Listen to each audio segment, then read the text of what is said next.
Olá, mulher linda, sábia e que edifica o lar. Eu sou Eliane Cristine e estamos lendo o livro Tempestade da Alma, de Sheila Walsh. Esta leitura foi autorizada para a aquisição do livro Entre em Contato com a editora Thomas Nelson. Estamos dando continuidade à leitura do capítulo 2, O Inverno Longo e Triste, da Decepção à Esperança, áudio número 9.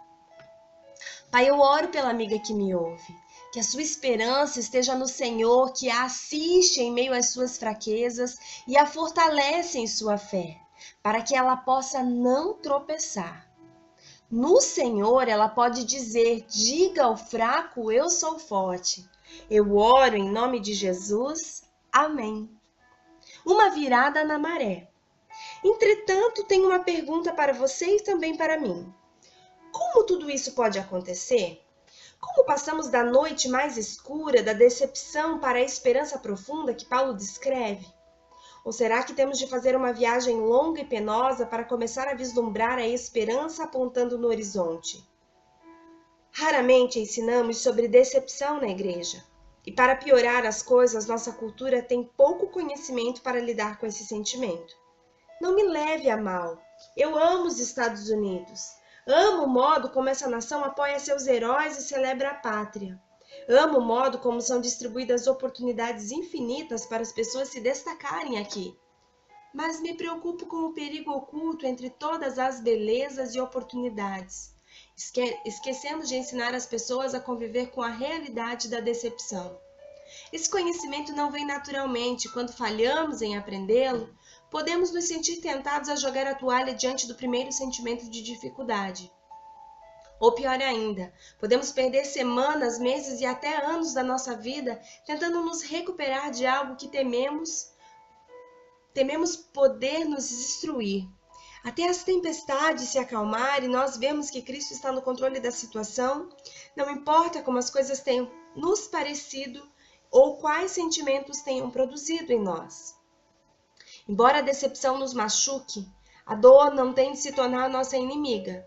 O que transforma a dor em nossa inimiga ou amiga é o modo como lidamos com ela. Como mãe, considero mais difícil manter essa distinção do que em qualquer outra situação. Quero proteger meu filho contra todas as decepções da vida.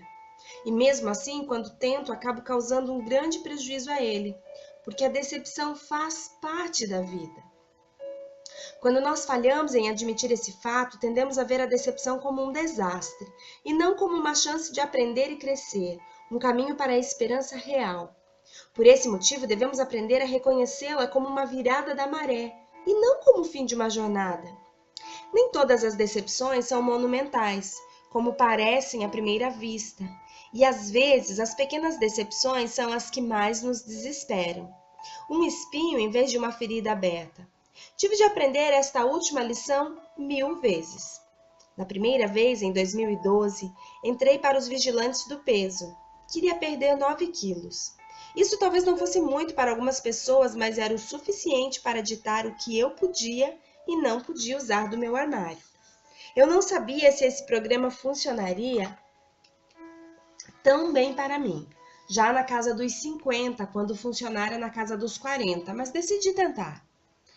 Fiquei maravilhada com a liberdade do programa. Gradualmente, semana a semana, fui perdendo peso e alcancei minha meta depois de 3 meses. Maravilhoso, eu vibrava. Que alívio foi alcançar minha meta de peso. Mas então, parti numa viagem internacional para a Etiópia. Voamos de Dallas a Amsterdã, na Holanda, depois para Nairobi, no Quênia, e de lá para Addis Abeba, na Etiópia. Os vigilantes do peso forneceram muitas ferramentas, mas todas dependiam de um detalhe: tinham realmente de ser usadas. Na África, fomos alertados para não comer frutas nem verduras frescas, que poderiam prejudicar nosso sistema digestivo, mas ninguém falou nada sobre comer bolo.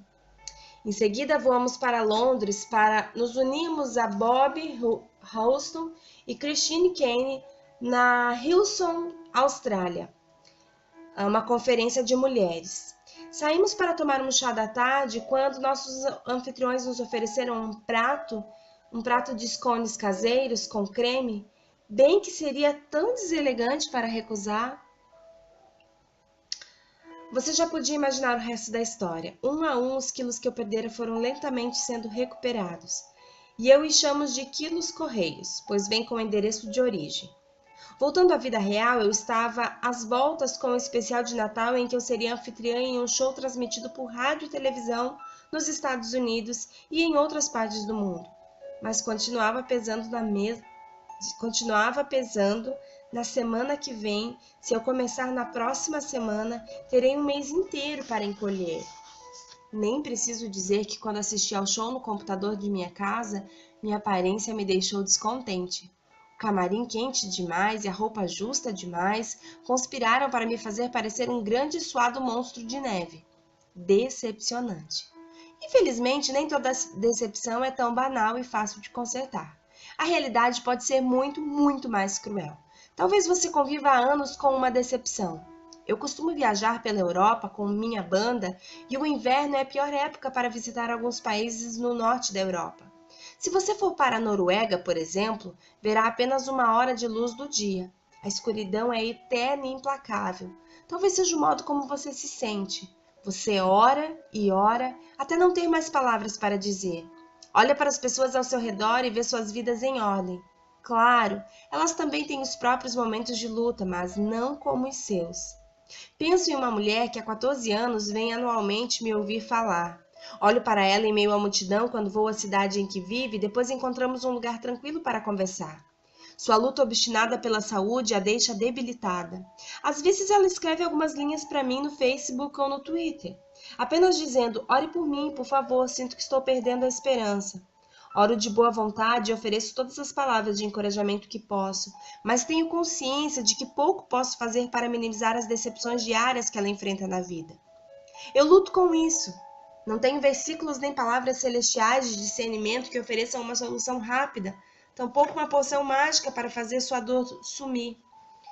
Há momentos em que fico imaginando se os crentes passassem por momentos ainda mais difíceis, fazendo as pazes com a decepção do que sofrendo. Se você raspar a superfície do sofrimento, a decepção aparece logo embaixo. Esse veneno nos mantém doentes. Eu fico pensando, pois como as filhas do rei, nós celebramos um Deus todo-poderoso e todo amor, e a verdade da decepção não é coerente com a de um Deus de amor onipotente.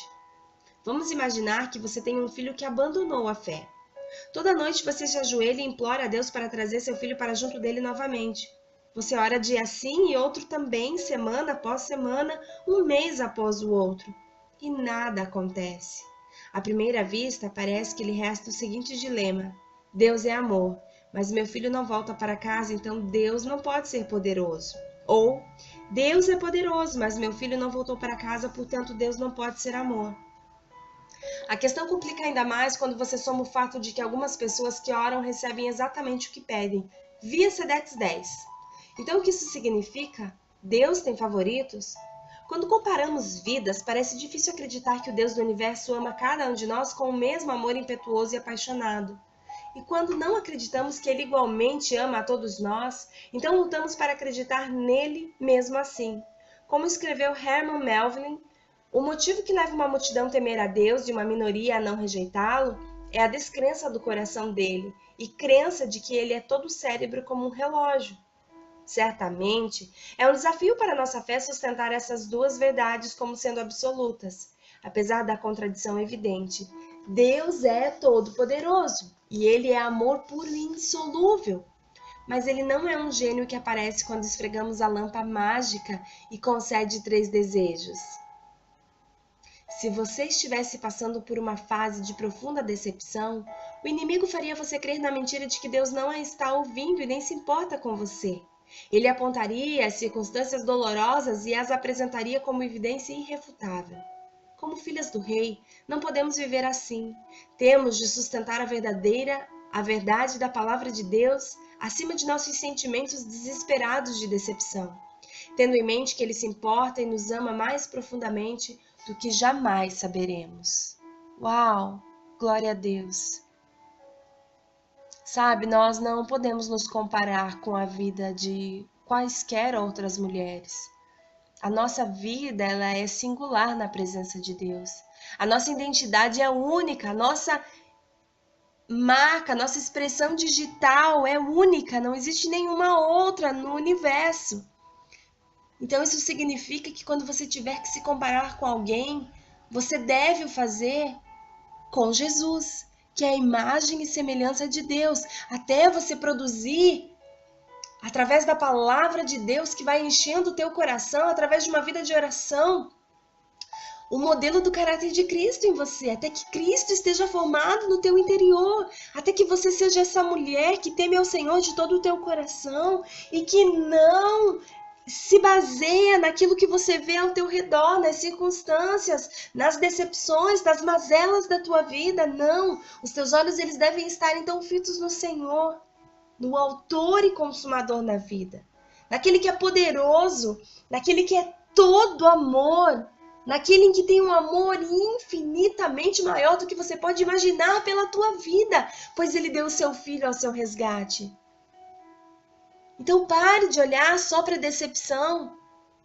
Na verdade, lance essa decepção nas mãos do Senhor, porque Ele tem cura para a tua alma, Ele tem bálsamo para as tuas emoções, e Ele vai te levar a esse lugar de maturidade, de arrependimento, que todas as estruturas de orgulho sejam quebradas e que você se achegue mais perto de Jesus. Independente do teu problema, independente de quanto tempo você tem orado em relação a isso, Deus é poderoso e se Ele quiser, Ele faz, e se Ele não quiser, Ele não vai fazer, porque o propósito dele tem que ser maior e tem que ser glorificado na tua vida. Então descanse no Senhor e saiba que Deus opera segundo a eficácia do poder dele, para que a glória dele seja manifesta na tua vida.